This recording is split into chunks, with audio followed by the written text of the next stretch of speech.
But I would like to say good evening to everyone. Good evening. It's good to be back in the house of the Lord. Good to have some rain. Yes, it is. Things have been getting really dry, and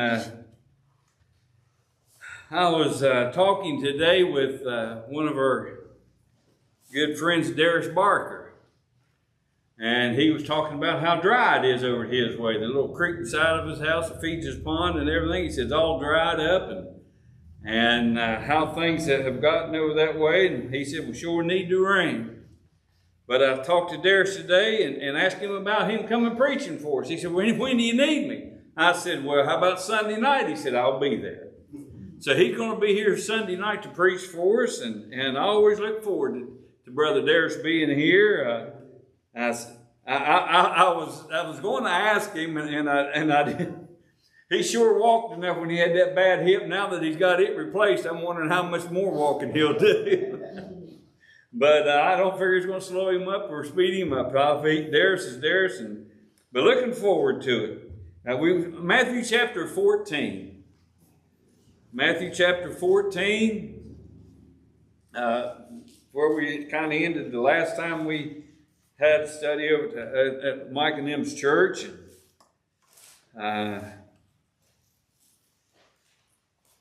We go into a section here of we had been studying the miracles and stuff that's happened. Jesus was doing, and we go into a little bit of section here, and it's the beheading of John the Baptist, and it says that at that time, when Herod the Tetrarch heard of the fame of Jesus. Now, this Herod here is also known as his Tetrarch is the place that he's from. His name is Antipas, Annapolis. Herod Annapolis. Antipas. Okay, I don't. He was actually Herod the Great's son. Now, most of us knew Herod the Great just by name. But this one is his son, a very evil man, more indulged in himself than the things going on around. He was self-indulging, always throwing parties, from where I understand, and drinking quite a bit and indulged in such things but he says that he heard of Jesus' fame. And you kind of wonder why all of a sudden he heard of Jesus' fame. Well, probably because he wasn't even paying attention. But it says, and he said unto his servants, this is John the Baptist. He is risen from the dead, and therefore mighty works do show forth themselves in him. Now, he was the one that beheaded John, and it goes into it here just a little bit, and of what happened and why it happened and who he was of it. But he was somebody, when you study it out a little bit, he really didn't want to kill John.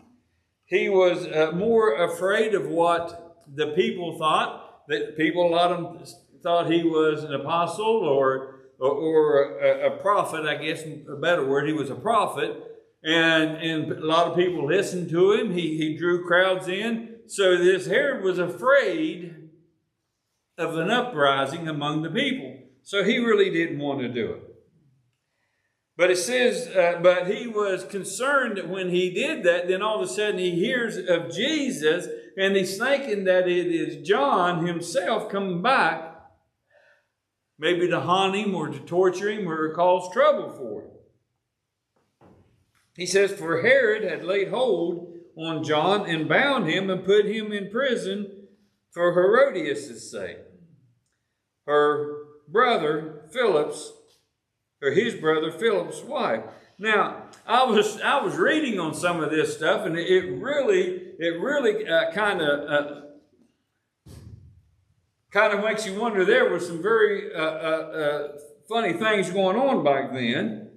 Herodias was married before to Philip, which was this Herod's brother, but she was actually married to her own uncle. The first one was her uncle. This was their sister, half-sister's daughter. So they was a half-sister daughter, so this was their niece that Philip married first, and then Herod turned around and married his niece or half-niece. So that is what John preached about, was that they had married their niece, and that's what it says for in verse 4. For John said unto him, it was not lawful for thee to have her. Here he was, and we would think, well, boy, that's pretty strange even in our time. And so when John spoke up about it, it seemed that this Herodias was a very evil woman, in studying out the history of how she treated people, and I read some commentary about her that she was not a very nice woman. And so it says that, and when he would have put him to death, he feared the multitude because they counted him as a prophet. He didn't want to kill John. This Herod was more interested. Run his mouth in those days. Yeah, he did. He gets himself in trouble. But he was more interested in being self-indulged in himself and in the pleasures of himself to worry about things like this. So he didn't want to cause an uproar. He had this territory that he was over, and he was afraid of the Roman rulers, that if it was trouble in his area, then he could be replaced. So, and that's what everybody says. Everybody has a boss. And over there, he was the ruler in this area. He had someone over him. And so he was afraid of what may happen if there's a revolt or something. So, but it says, but when Herod's birthday was kept, the daughter of Herodias danced before them, and it pleased Herod. Now, this daughter was his brother Philip's daughter. I guess now his stepdaughter, which was actually his niece. So that's pretty confusing, isn't it? So you see all this happening in here, but he was having his birthday party as they would normally do, and he was probably a little intoxicated, we may say, or had a little bit too much to drink. So when this young girl came out and danced before him, it was a very provocative type dance, and he enjoyed it. As he says in 7:7, it says, whereupon he promised with an oath to give her whatsoever she would ask. And she, being instructed of her mother, said, give me John the Baptist's head in a charger, or a platter is what it is. So the mother was the one that didn't want John, or didn't like John. Didn't like it because John was saying that she shouldn't have married Herod. And was very upset, was very mad at him. And of course, being an evil woman as she was, trained her daughter probably in this dance and instructed her how to do it and what she needed to do. And once she got favor from him, what to ask for. Sounds like a pretty bad plan, wasn't it? An evil plan. But the king was sorry. You see how he was sorry? Nevertheless, for the oath's sake, and them that sat with him at meat, he commanded it to be given to her. And he sent and beheaded John in the prison.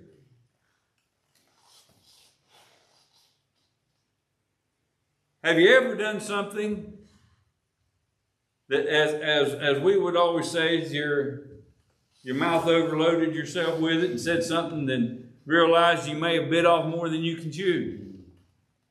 Right, okay, the checks you can't count. Yeah, that's exactly right. I was going to put it that way. But that's what happens a lot of times. Sometimes I can remember when we was kids, we'd say, well, I could do that. And all that. Well, somebody said, well, go ahead and prove it. Well, then you kind of got scared. You done stuck your foot in your mouth and you have to do something that you probably don't want to do. Well, that's what happened to John here. He saw this dance and they was having a good time and there was a bunch of people around and they were drinking and she comes out and she does her little dance. Oh, that was very nice. I'll give you whatever you want. You know, he's probably thinking, oh, she wants some new clothes or something, you know, that a young girl would want. He probably would never ever in a million years thought, well, what she wants John the Baptist's head. Now, what little girl would ever want this? And I'm going to say little girl, probably a teen or preteen age girl. Would you ever think that would want something like that? But once he said that in front of all these witnesses, it was his birthday party. He would have had a lot of people there, a lot of his friends. Well, he couldn't back down after she come out and said what she wanted.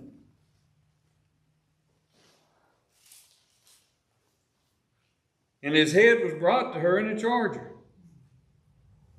and given it to the damsel, and she brought it to her mother. It says, and his disciples came and took up the body and buried it and went and told Jesus. Now, Jesus and John was cousins. Jesus spoke quite often of John, and he even said at one point there was not a better man born of a woman, did he? He absolutely loved his cousin. All right. Well, what do you think Jesus did when he heard the news? He said, and when Jesus heard of it, he departed thence by ship into a desert place apart. It doesn't say here, but in reading this and thinking of how I would, he probably went somewhere where he could be alone and to mourn the loss of his friend, of his family. Went into a desert, dry place. He said, but when the people heard thereof, they followed him on foot out of the city. See, they wouldn't give him time to mourn. They may not have known what's happened. They may not have heard. All they heard was Jesus is going and where he went. And they went after him.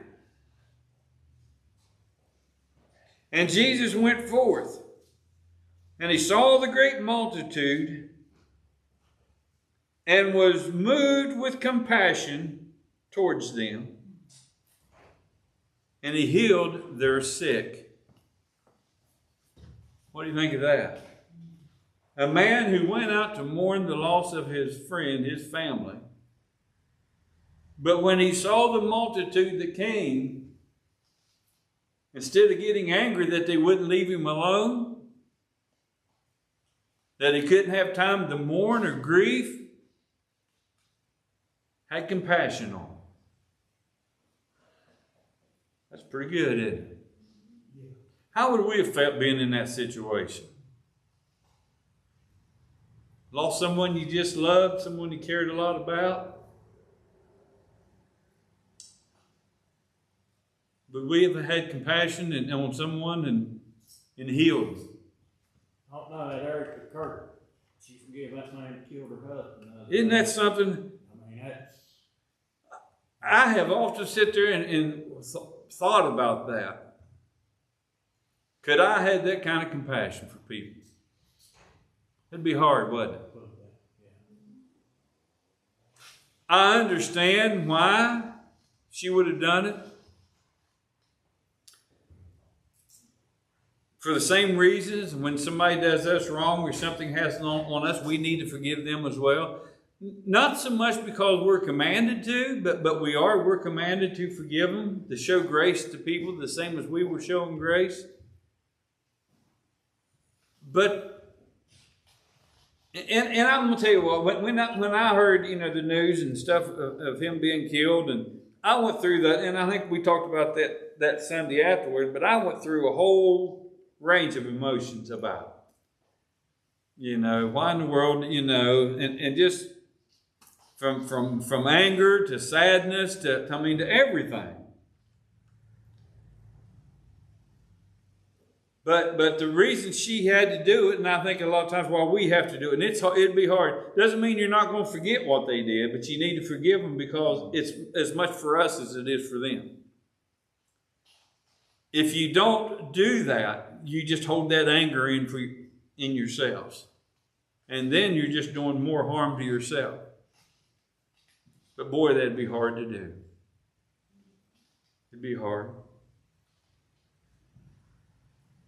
I have seen people in courtroom situations. I've watched some of the videos, and I heard one lady they were talking to, and this was down in Charleston. And this hadn't been very long ago. They sentenced somebody that killed her husband or some family member of hers, and she got up and she said that she hated him and was going to hate him to the day she dies and hopes he rots in jails. And I was thinking in how bitter that woman was towards him. And she's going to carry that bitter with her until she can forgive him. It just eats you up, that's all it does. I mean, the more bitter you carry with you, the more it eats you up. Yeah, and I think that's the reason why it's important for her. I mean, it'd be hard, but it's also important for every one of us.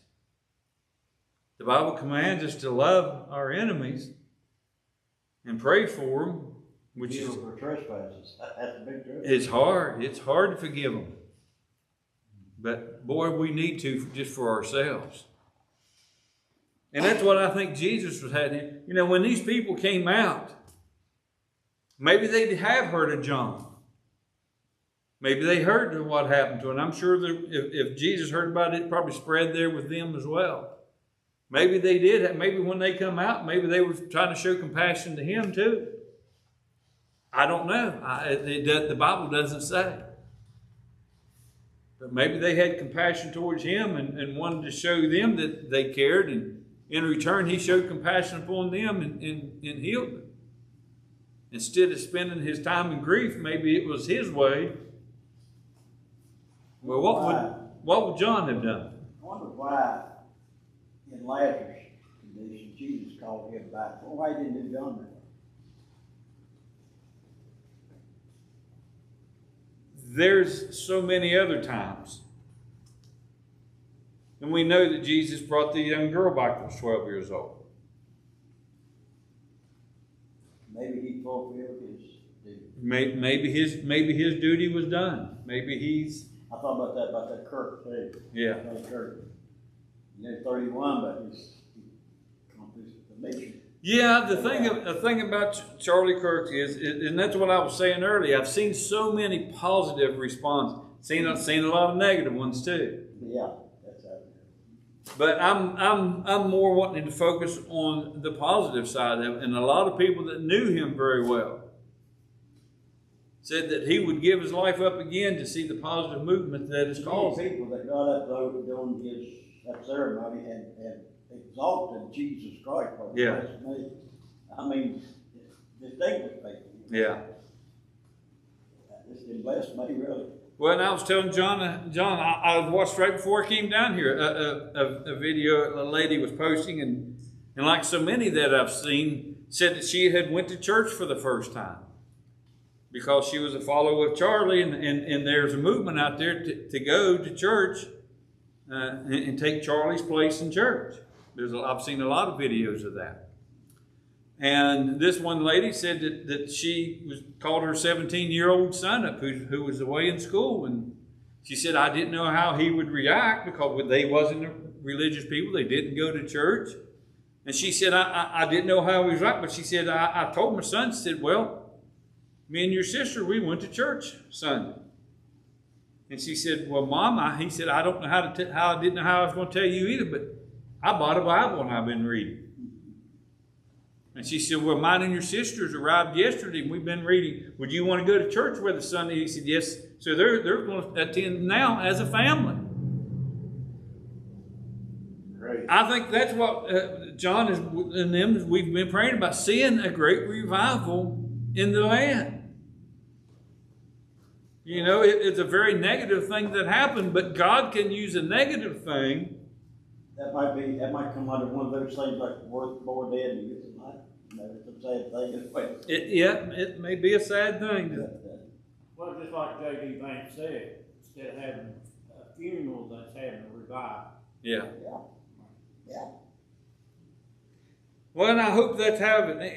And back to our lesson, though, but I'm wondering if that's not what happened here in Jesus' situation, that the death of John didn't bring maybe a bigger crowd out to come to see Jesus.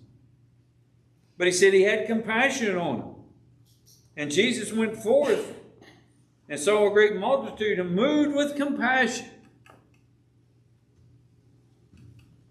He said, and when it was evening, his disciples came to him, saying, "This is a desert place, and the time is now past. Send the multitude away, that they may go into the village and get and buy themselves victuals." Boy, I like that. I understand victuals. That's one of the few things that I'd have understood in here. It's getting late, Jesus. There's not a McDonald's or a Cracker Barrel around here we can send them to. We're out in the desert. Send them home so they can go get them something to eat.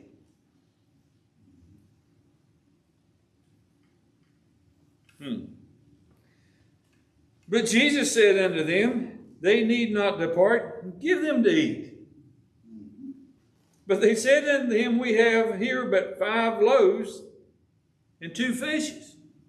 Now 5 loaves is not a loaf of 5 loaves of bread like we have. 5 loaves was little small pieces of bread. This would have been equal to what they said a shepherd that would have been in that area, a shepherd boy, out taking care of the flock out in this area. That would have been his lunch for the day. Yeah, kind of like, maybe 5 biscuits and the fish is not big old fish like we have. They would have been more just little small fish. Not a whole lot to eat. And he said, "Bring them hither to me." Now I was thinking when I read this, when they brought him some these little fish, and he dropped them in a basket, held them up in the air to pray for them. I wonder if he thought back on the wedding at Cana. Thought, boy, I've seen this before. We filled up them barrels with water. Jesus prayed over them, then they were wine. I wonder if they remembered that. Boy, we've seen this before. Just get ready when he hands you the baskets.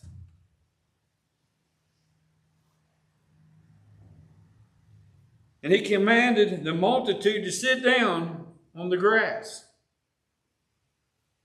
And he took the 5 loaves and the 2 fishes, and looking up to heaven, he blessed and brake, and gave the loaves to the disciples, and the disciples to the multitude. And they did eat all, and were filled. And they took up the fragments that remained, 12 baskets full, John. Way when it started.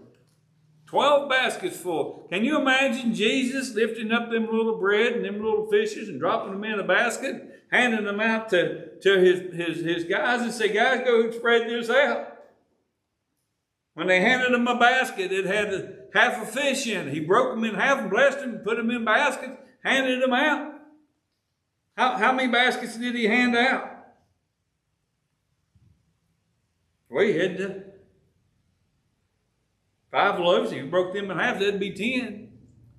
Had a couple of fish you broke in half, that's a couple more baskets. Handing them out to his disciples. Can you imagine them disciples' faces when they went to pick them baskets up? Well, you just dropped half a piece of bread in there and here it is full. It's heaven.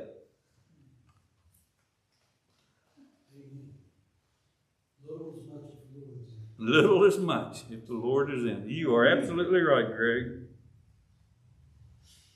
And they that had eaten were about 5,000 men, besides the women and the children. That's probably over 10,000. I'd be well over 10,000, I would think. See, most of them was probably married. And they just didn't have one or two children. Most of them back then had some pretty good herds. It says, and straightway Jesus constrained his disciples to get into a ship and to go before him unto the other side while he sent a multitude away. Again, I was thinking maybe Jesus was needing a little alone time. Maybe he still needed to think about John a little bit. Maybe he's still grieving in his heart. And when he had sent the multitude away, he went up into the mountain apart to pray. And when the evening was come, he was there alone. Now, I'm going to say that Jesus probably didn't get too much alone time. But he said he had a habit and a practice of getting up early and going and praying. That's why I think it's a good practice for us when we get up in the mornings to pray. But the ship was now in the midst of the sea, tossed with waves, for the wind was contrary. So there was a storm coming and the ship was being tossed around. And it says in the fourth watch of the night, Jesus went unto them walking on the sea. What time that would be? Fourth watch.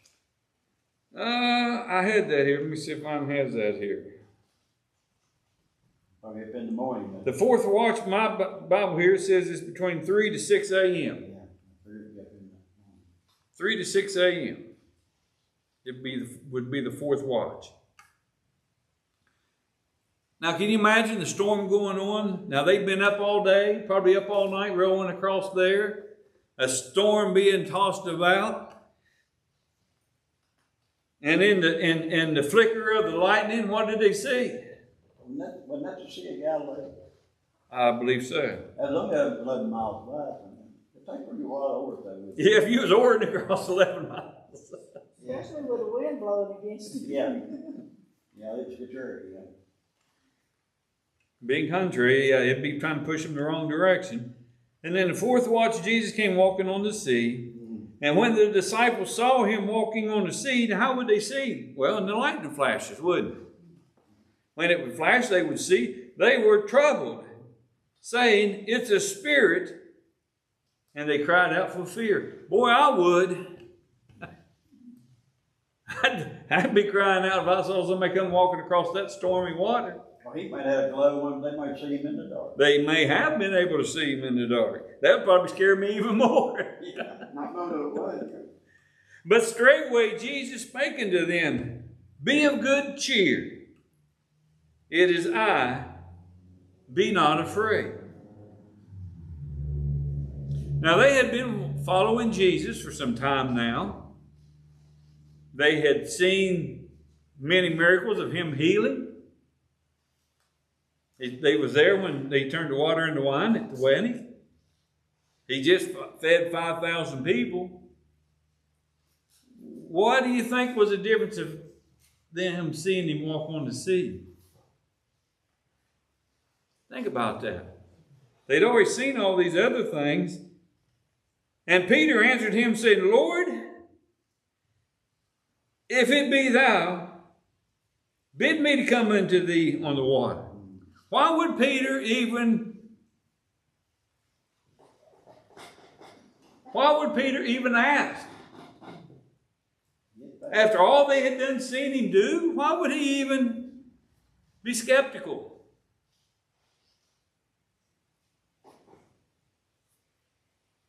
And he said, come.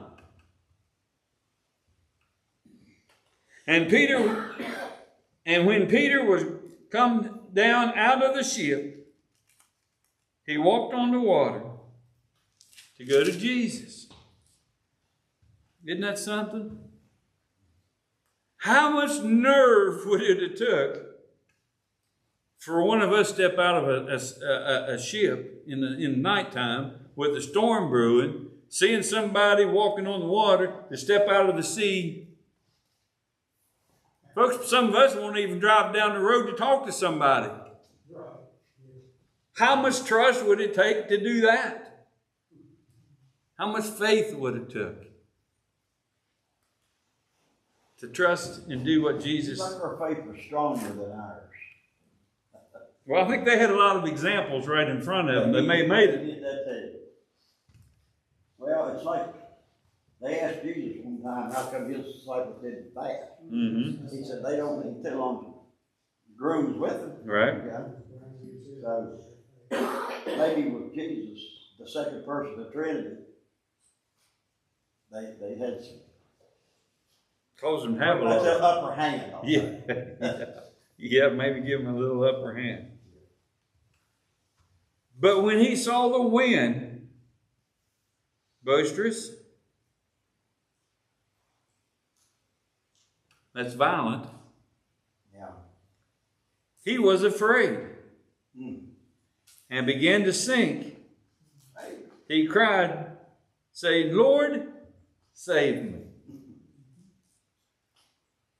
You notice when he kept his eye upon the Lord, he was okay, wasn't he?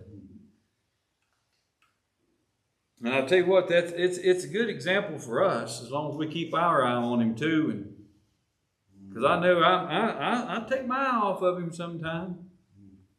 Don't we? Don't we all do that from time to time? Think that we can do something on our own? Many times. Yep. And when we start sinking, what do we holler out? Save me. Save me. Oh, yeah. I guess he answered that to me one time. We was up 20 Mile there with some other people. I was up there in that swimming hole and up about here, and I had like a cramp in my legs, and I couldn't touch bottom. And I was hollering, and they thought I'd just carrying on. But I'll tell you what, that big toe caught a rock, saved me the third time. I went under twice. I think the Lord saved me. Yeah, could He have used been. him to put that rock under my toe. So you could feel it. Yeah, maybe. It says, and immediately Jesus stretched forth his hand and caught him and said unto him, O thou of little faith, wherefore did thou doubt? You stop thinking, though, they didn't have to have faith at that point in time, much, with Jesus being with them.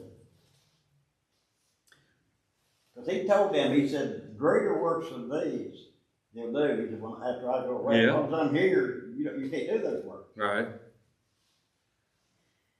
Well, they had to have the faith in him and them believing that he was who he said he was. They knew, yeah, they had to know that. And they saw the miracles he did, and there was no doubt. But it didn't take faith to believe when you see no miracles. When you saw it yourself. I mean, It says that our faith will end in sight. yeah. When we But- see the but faith is today, over, Jesus is not here in person. Yeah. You better have some faith. you better have the faith. Yes, yeah, absolutely.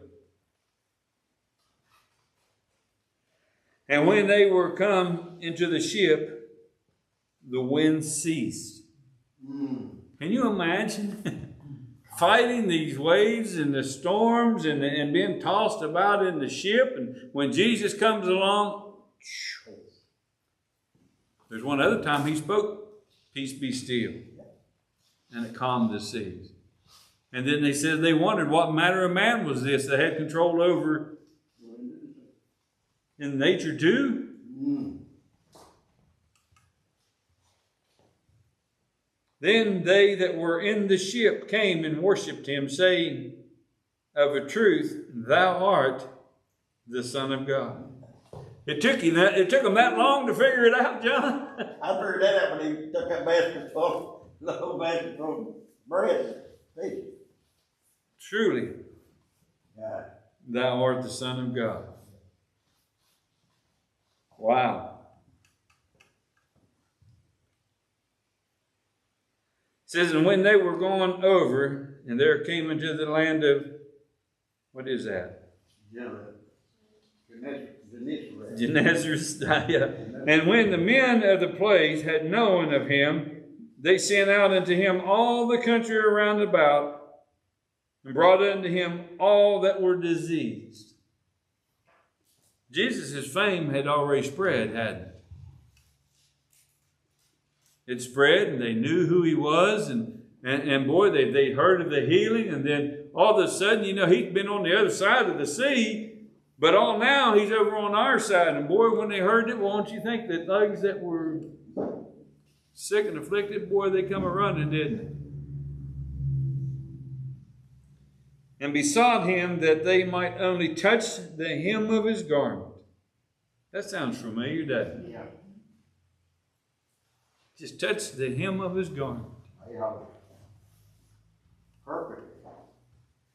And as many as touched, they were made perfectly whole. That'd be Not an H-O-L-E, it wasn't. Well, I hope somebody got something out of this tonight.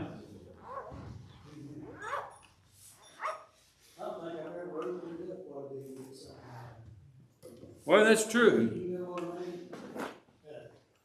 I just went back to something. I just keep reading, and all of a sudden, yeah, that's what that is. You know, he's allowed to read before. Well, as I've often said, every time you read it, you see something different, because I think you've got different things going in your life that wasn't there before. You're at a different stage in life than you were the last time. You probably read something, so you get something different out of it. And that's what Darius and I was talking on the phone. Boy, if you go talk to him very long, he gets in some pretty deep stuff. And he was talking about the pestilence and everything that's happened. You think back last year, boy, all the yellow jackets flying around everywhere, and then this year you didn't hardly see any. And all the things that happened, and he said, oh, that's right in the scripture. Just go read it. Yeah, And he said, and the churches are still falling away. Well, that's just like coming to Bible study, somebody might say something, you learn something else also. Oh, I learn stuff from it all the time. And that's what I love about when everybody comments or if people says something. And I tell people all the time, I don't teach the Bible study. I just lead it, because I learn as much as I try to teach. But you always pick up something new out of it. Because Greg or you or John or somebody may look at something differently and have a different thought about it that I hadn't thought of, and that helps me. But I enjoy it. that's where he